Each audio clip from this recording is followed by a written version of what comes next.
Welcome to the Books and Travel podcast. I'm J.F.Penn, thriller and dark fantasy author, bringing you escape and inspiration about unusual and fascinating places, as well as the deeper side of books and travel. You can find the episode show notes at booksandtravel.page, and if you enjoy thrillers set in international locations, download one of my ebooks for free at jfpenn.com/free. Hello travellers, I'm J.F.Penn, and in today's episode I'm talking to Vikram Chandra, author of Sacred Games, about Mumbai, also once known as Bombay, in India. Mumbai is a fascinating city with diversity in religion and architecture, and we talk about the colonial impact of the Portuguese and the British, as well as the Zoroastrian, Muslim, Hindu and Christian holy places in the city. It's also a feast for the senses, as Vikram invokes the taste of seafood from the harbour and the chaat street food from the beaches, the sound of the clang of ships in the dockyards, as well as the action spectacle of Bollywood films and the multi-lingual slang of Hindi, Punjabi, English and distinctly Bombay language. We discuss how Vikram feels at home both in Mumbai, where he grew up, and in the Bay Area of California, where he lives and teaches, and he gives some book recommendations if you want to read more about the city. So I love talking about India, and like many British people, I feel very at home there. English is used extensively, the people are welcoming and so friendly, the food is wonderful. I'm one of those people who goes to India and puts on loads of weight because I just love it so much. And it is said that you either love India or you hate it. And I know a lot of people worry about visiting, particularly around the food, in fact. And, you know, Vikram does mention Bombay belly as such, but you know, I must admit I have had that once in my travels, but I just love the place. I think it's fantastic. And I want to go back. I have been twice. I travelled the Golden Triangle from Delhi to Varanasi and Agra, and then on another trip cycled down the southwest coast through Kerala and the Western Ghats, which was just beautiful. So even though I haven't been to Mumbai, I actually wrote about the city in my arcane thriller Destroyer of Worlds as the home of my billionaire family who seek the Shiva Nataraja statue. I write about the Dharavi slum, the Tower of Silence, where the Parsi Zoroastrians left bodies to be devoured by sacred vultures, and also the Gateway to India, which is a very British memorial to the Raj. And a lot of my travels of Varanasi appears in several of my books, and it's one of the places that I just want to go back to, and it's so diverse in culture that you can visit one part of it and it's completely different to other parts. So this quote sums it up. Mumbai may not be my city, but it is my kind of city. And that quote is from Vikas Swarup, author of the book Q&A, which was adapted into the film Slumdog Millionaire. So I really enjoyed my conversation with Vikram, and I hope it gives you a glimpse into Mumbai, an incredibly vibrant city. Vikram Chandra is the multi-award-winning author of Red Earth and Pouring Rain, which won the Commonwealth Writers Prize for Best First Book, as well as Love and Longing in Bombay, and Sacred Games, adapted into a successful Netflix series set in Mumbai, which has just been listed on the New York Times list of the 30 best international TV shows of the decade, which is amazing. Welcome, Vikram. Hi, pleasure to be here. I've been so excited about this because I love India so much. So I'm very excited. Tell us a bit more about your multicultural background and your connection with the city. My father was a corporate executive, so we moved all over the countryside when I was a kid. And then when I was in 11th grade, we moved to the city. And we've been there ever since. And I came to the United States in my second year of college, and I've been going back and forth ever since. A lot of my work has to do with Bombay, as you can tell from the titles of at least one of my books. And my immediate family and a lot of my friends are there. Yeah, fantastic. And I haven't been, but I did want to ask you because it's so interesting. I always say Mumbai because I thought that's what we have to say now. But you use the term Bombay in your book title and in your when you talk. So what is the cultural history of what we call the city? Oh, so there are various stories about how the city got its name. So there's a text written in the early 16th century which refers to the city as Mumbai. And then there's a local community of fisher folk who've been there since antiquity, who have a goddess named Mumba Devi. And so one story is that the city gets its name Mumbai from the goddess. And then the Portuguese arrived in India and in the area, and when they saw the amazing natural harbor, they called it Bombahaya, as in good harbor, which then the British are said to have changed to Bombay. And then the city has a vast number of immigrants from other part of the country. So from the north, the people who come there refer to it as Bombay. So it's a multicultural city with as many names, it seems, as the communities of people who live there. And then recently, in the 90s, a local political party changed the name of the city officially to what they said was the pre-colonial name, which is Mumbai. So in actual practice, what happens is that depending on what language people are speaking and who they're speaking to, these various names kind of roll off the tongue. Fantastic, which is amazing. Well, I wondered, like, if so, someone like me, a British person, what would I call the city so as not to be offensive to anyone? I think Mumbai is now the official name, although in some various sort of official avatars, it's still referred to as Bombay.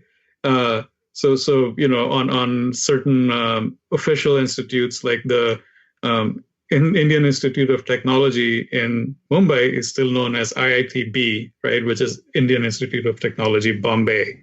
And then also, I mean, we've had a lot of renaming after independence, but the old names still linger. I grew up on a road for a while on a road in the south of Bombay, which is called Nepean Sea Road, and that had been changed way back in the 60s to Lady Lakshmibai Jagmohan Das Marg.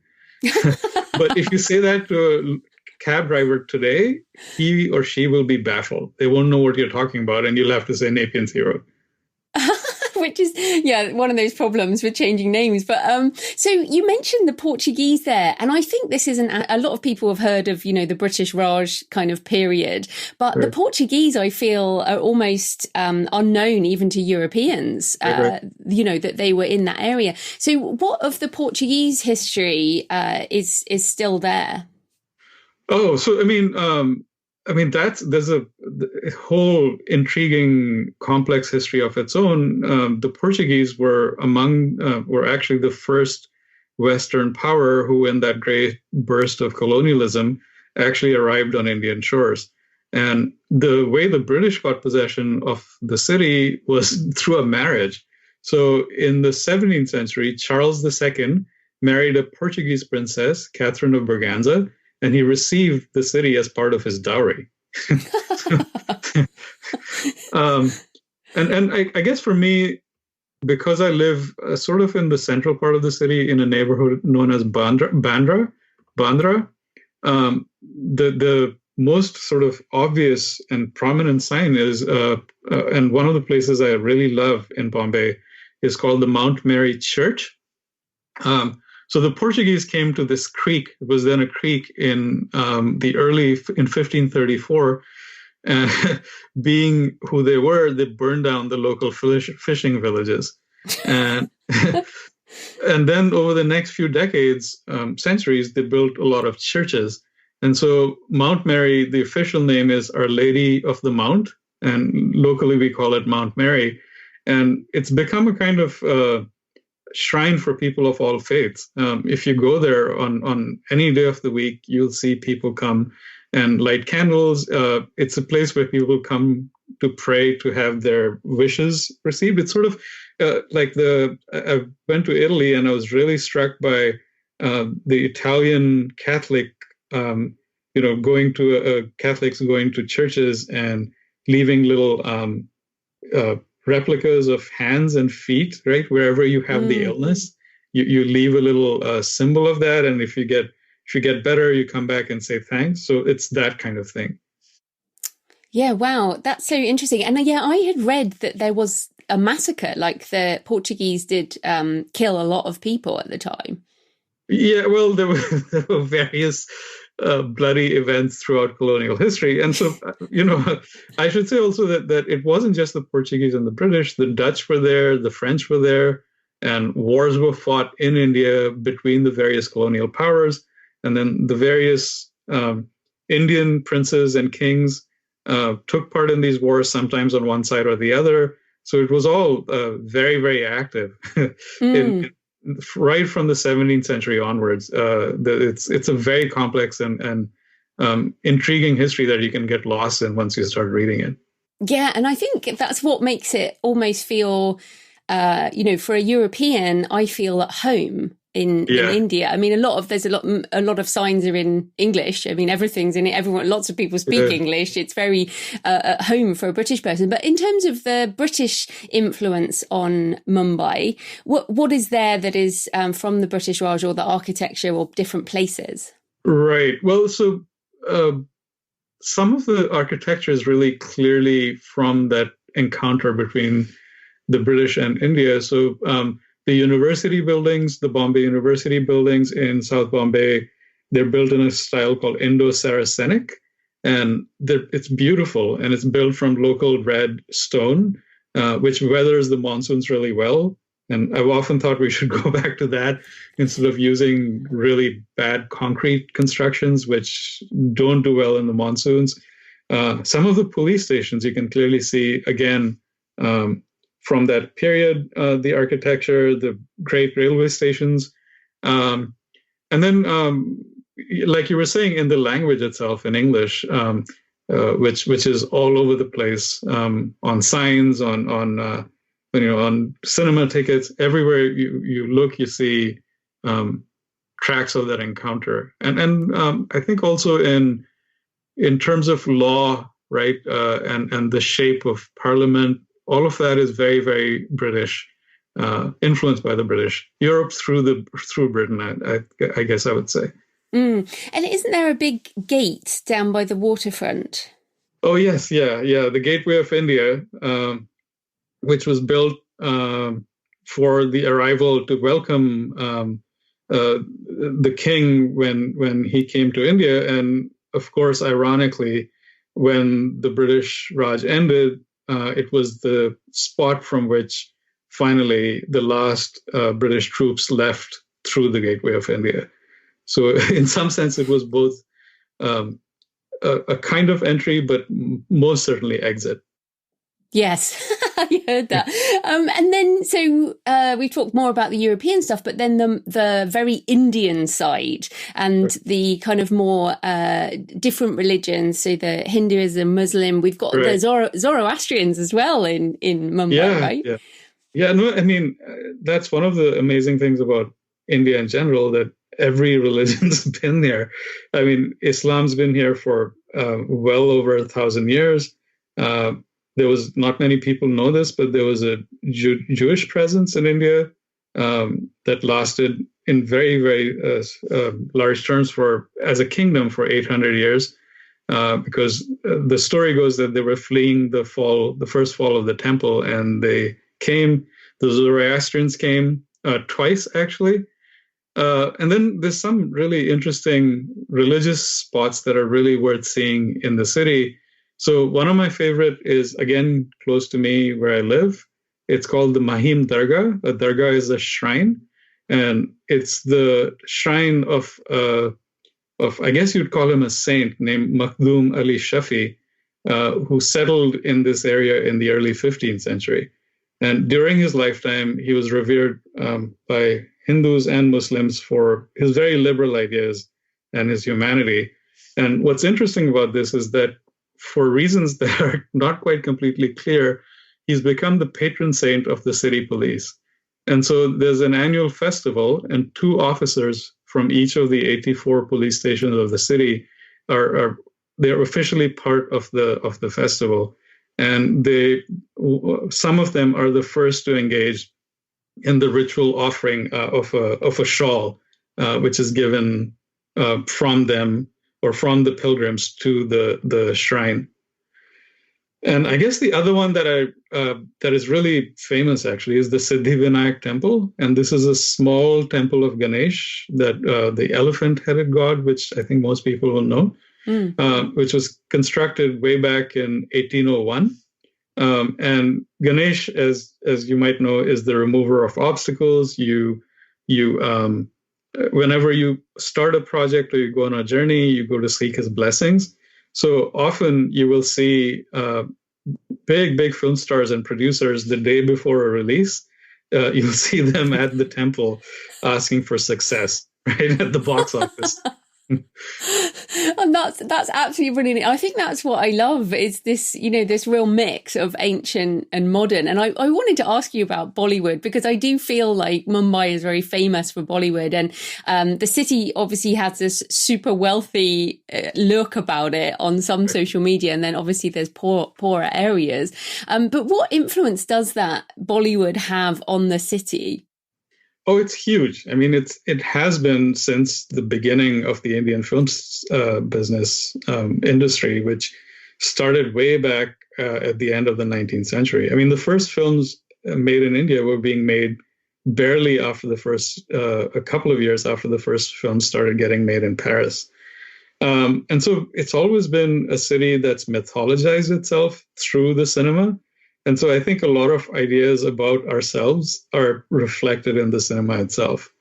And as you were saying, there's just ungodly immense amounts of money because Indians are fanatic filmgoers. And so insofar as such a large city can be an industry city, Bombay is certainly a film town, right? And again, you see film stars driving by. There's certain neighborhoods where struggling actors and directors who come in to try and make it in the business. You go to those neighborhoods and you can see them in the coffee shops and the bars. So it's very lively and active, and in that way, really exciting for all the work that's getting done there. But I should also say that it's not the only film industry in India. I mean, there's distinct film industries in the South, in Tamil, in Malayalam, in Bengal. So very, very powerful and popular films being made elsewhere. And one of the, I think, contradictions is that the West usually, I think, thinks of Indian film as Bombay, Mumbai movie making, and that's absolutely not the case. Yeah, I think that's really important. Well, the stereotypical view in my head is a musical with, right, dancing and some kind of romance. Whereas, for example, your Sacred Games is really gritty, kind of, it's not musical at all. So, what would you recommend? Like, if people want to, obviously Sacred Games, which is on Netflix, but would there be any other films that you'd be like, this would be a good film to see that represents the current state of Indian film? Oh, there's many. I guess off the top of my head, there's a film called Soni, which is Soni, which is about women, police women in Delhi. There's a Malayalam movie called Jallikattu, Jallikattu, which is a Malayalam movie. So Jallikattu is a traditional sport in which men try to hold on to a bull's hump for as long as possible. But the movie is about a bull that escapes from a slaughterhouse, and then the men who gather, who collect to hunt it down. It's an amazing film. And there's lots of variation in that. So one of the things that's happened across the country is that we have multiplexes with smaller theaters. So the kind of urge to make big films for big audiences is still very much there, but there are alternatives for producers and banks that are funding the movies. And then also all the streaming services and television make it possible to make other kinds of movies. Although there's still the big, huge, humongous productions are still alive. And one of the other movies that I should mention that I guess you could say is in some way part of the traditional filmmaking setup is called Gully Boy, Gully. And this is about rappers in Bombay. And again, it's kind of stunning film. And then if you want to watch a really like the state of the art big commercial movie, it's a film called War, as in, war, which has Hrithik Roshan, who's the amazingly handsome matinee idol, has been for the last 20 years. So there's a range of stuff that's being done now. And watch all of the above. No, that's cool, because I think sometimes it's great to see it on the film or TV. Yeah. So I wanted to ask, you've mentioned the fisher folk, Mumbai Devi, and you've mentioned the harbour. What part does water play in the city? Like, does it obviously shapes the geography of it? I think, people might not know it's on a peninsula on the edge of the Arabian Sea. Right. It's like a coastal city, but yeah, it's so big. So does water play a big part in the city, or is it just the outside suburbs? It's interesting. It's a paradox. So, the fate of the city certainly has been completely linked to the seaways, right? So it becomes known, the gateway to India really applies in a larger sense to the city because a huge amount of trade starts happening through there. It's the port through which a lot of ideas enter. The dockyard, which is a very large dockyard, established in 1735 by the East India Company, has a very long and storied history.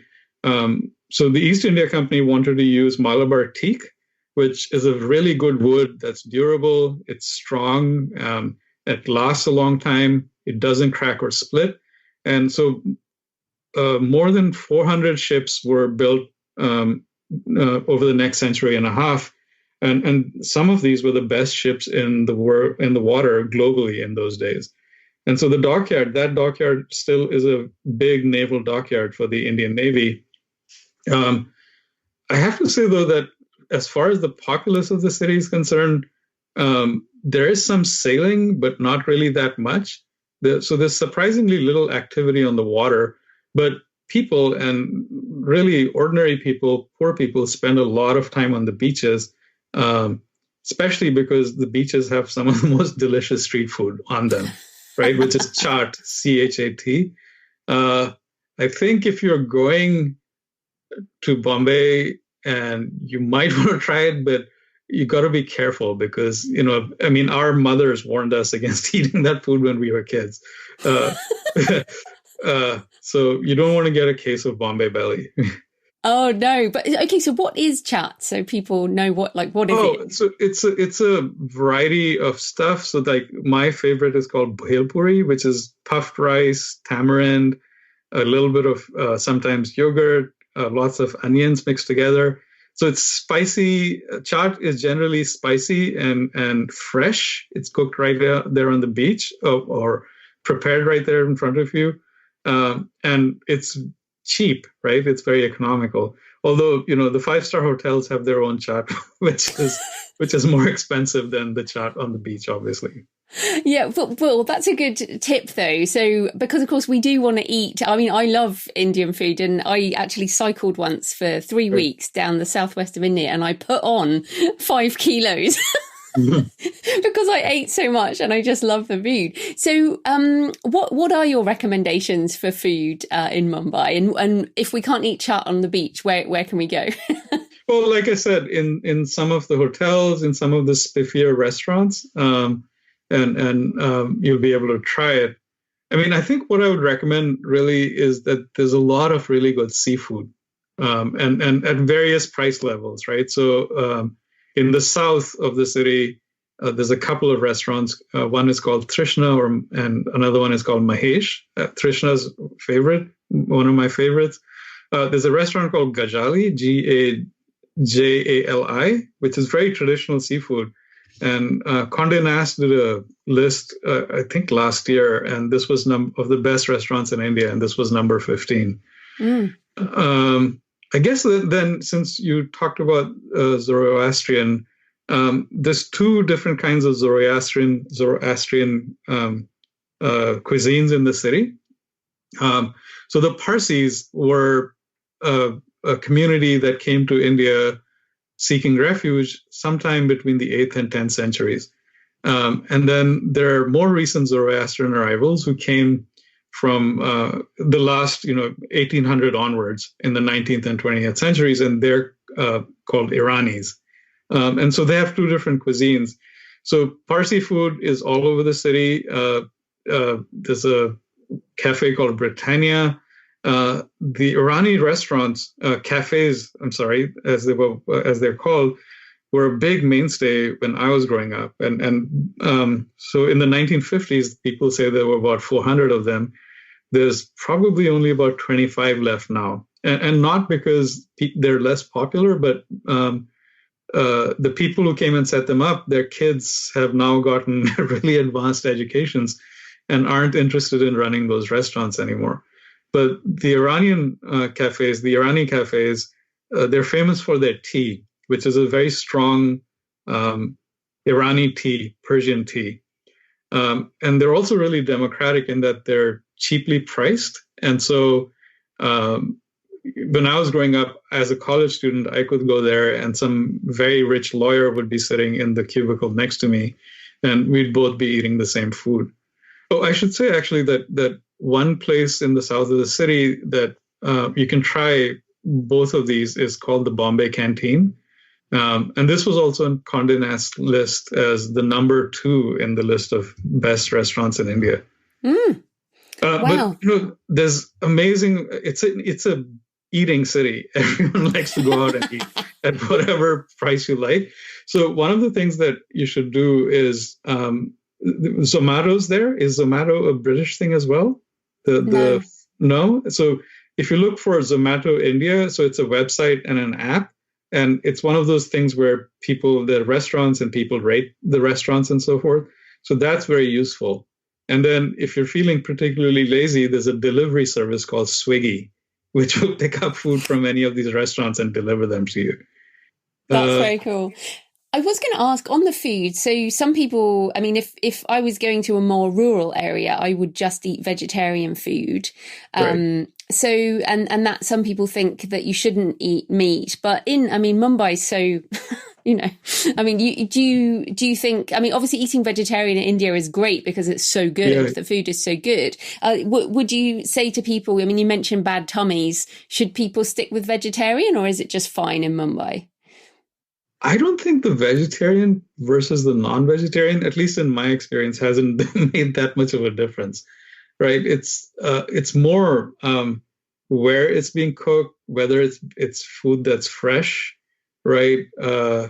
And some of it is just luck, right? Like all it takes is like you might be eating in a really spiffy restaurant, but if a fly sits on your food, well, there you go, right?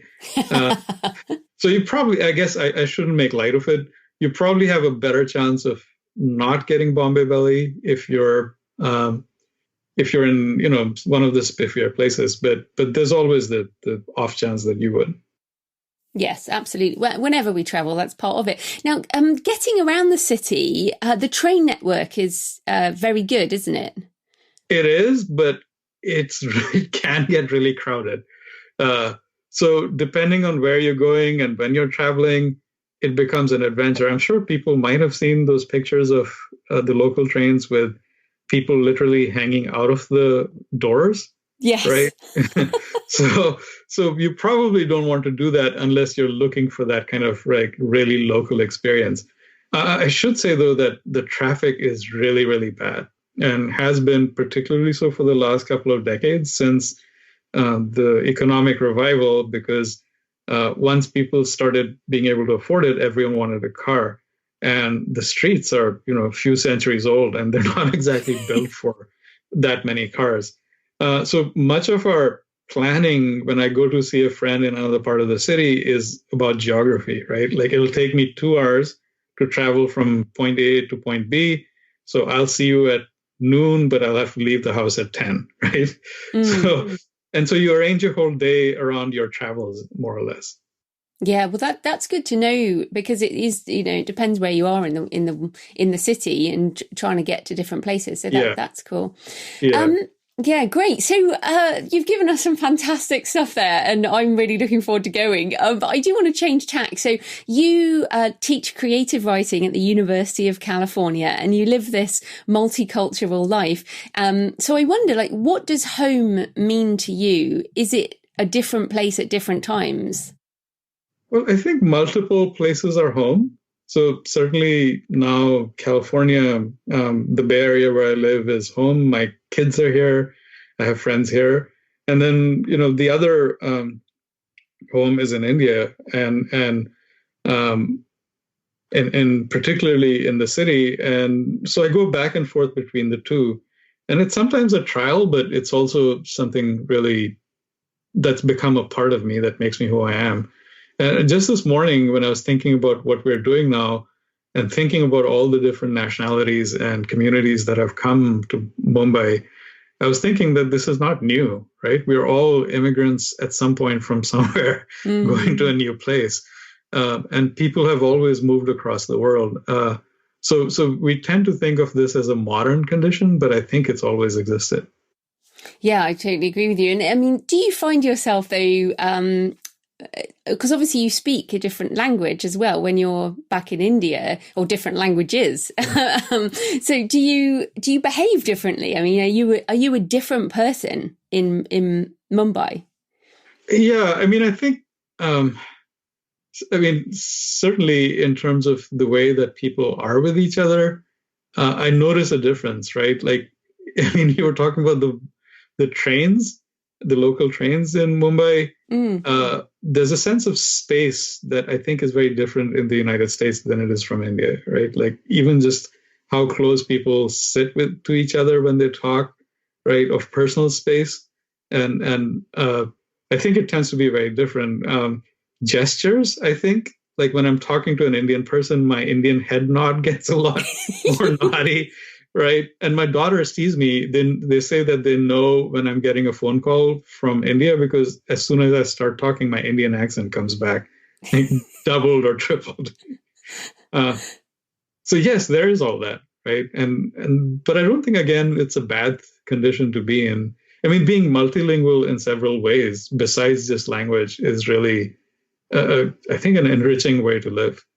It is. And of course, Sacred Games has been recorded in a lot of languages, hasn't it? Just explain that, because I think it makes it very special.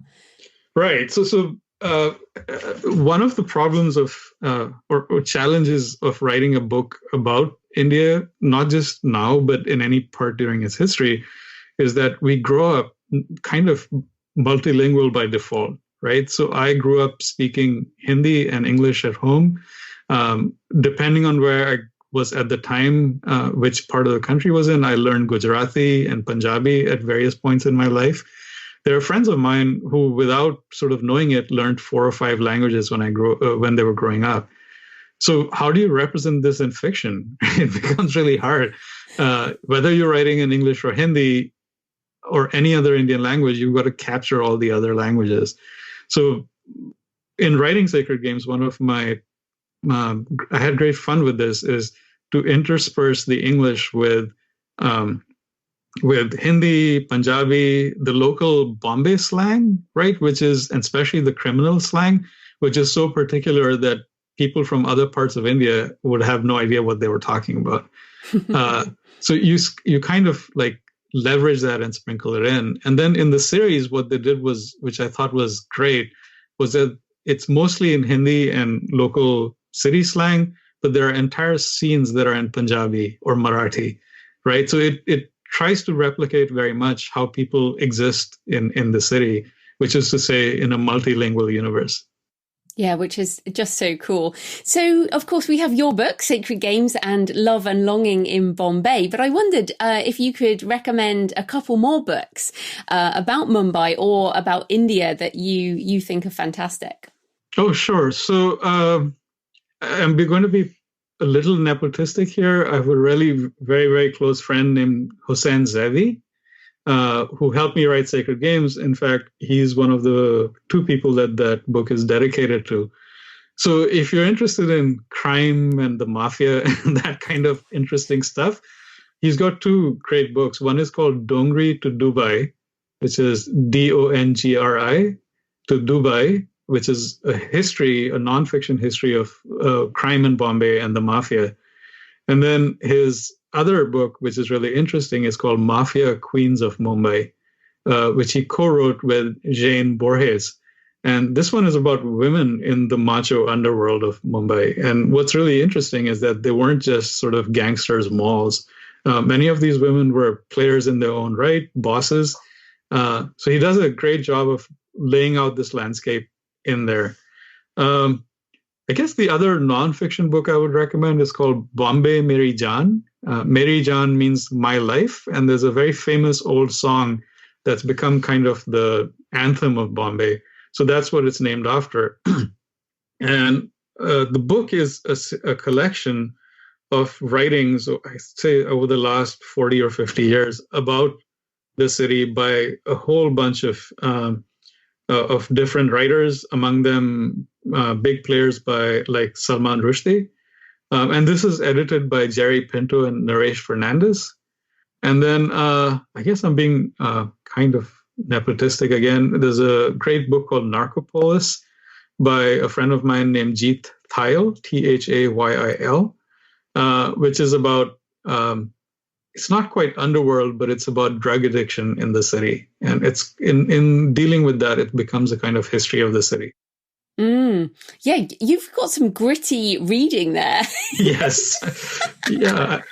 I'm trying to think of a kind of funny software. Nothing comes to my mind offhand. Oh, and I guess I should say Salman's Midnight's Children, right? I mean, it goes all over the country, but certainly its beginnings and the beginnings of some of its characters and its protagonists are in Bombay. So Midnight's Children is a great read as well. Fantastic. So where can people find you and your books online? The easy way is my website. So it's just my first and last name put together, vikramchandra.com. Brilliant. So thank you so much for your time, Vikram. That was great. Thank you. Thanks for having me on. Thanks for joining me today on the Books and Travel podcast. I hope you found a moment of escape. You can find the episode show notes at booksandtravel.page. And if you enjoy thrillers set in international locations, download one of my books for free at jfpenn.com/free.